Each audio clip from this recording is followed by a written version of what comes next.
ఇక రాజకీయం రసకందాయంలో పడింది. జనసేనాని పర్యటనకు అడ్డంకులు కామనే.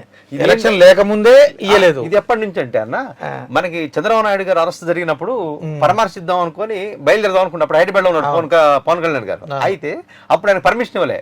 ఆయన బేగంపేట దగ్గర చూశాడు, చివరి రోడ్డు మార్గాన్ని వెళ్ళారు. రోడ్డు మార్గాన్ని వెళ్తేనేమో మనకి జగ్గంపేట దగ్గర ఆఫ్ చేశారు. అక్కడ అంటే అల్చల్ అక్కడ జరిగినటువంటి మన ఇక్కడ helicopter landing 3 departments building consent కావాలి. ఓకే, ఏది ఎలక్ట్రిక్, తర్వాత ఫైర్, తర్వాత పోలీస్. ఓకే, ఇక వీళ్ళు ఒకళ్ళ మీద ఒకళ్ళకి నెట్టుకుంటారు. అదే విచిత్రమైన విషయం ఏంటంటే ఆగస్టు ముఖ్యమంత్రి అయితే ఓకే, మళ్ళీ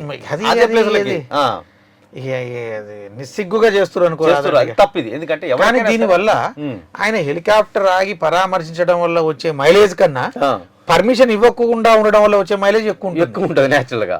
అంటే ప్రజలు ఆలోచిస్తారు, ఎందుకు ఇవ్వాలి కదా, ఒక మంచి పనికే కదా ప్రతిపక్ష నేత వచ్చినప్పుడు. ఇప్పుడు అధికారం అయితే ఒక్కడికి లేదు కదా. అవును, 100% ఈయనకు ఓట్లయితే వేయలే కదా, అందరూ ఉన్నారు కదా.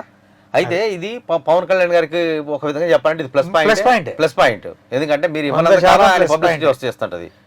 ఇప్పుడు అంతెందుకు, ఇప్పుడు అది తెలంగాణలో తీసుకున్నా కూడా రేవంత్ రెడ్డికి ఒక 100 రోజులు టైం ఇచ్చి వీళ్ళు హుందాగా ప్రజల సానుభూతి పొందొచ్చు.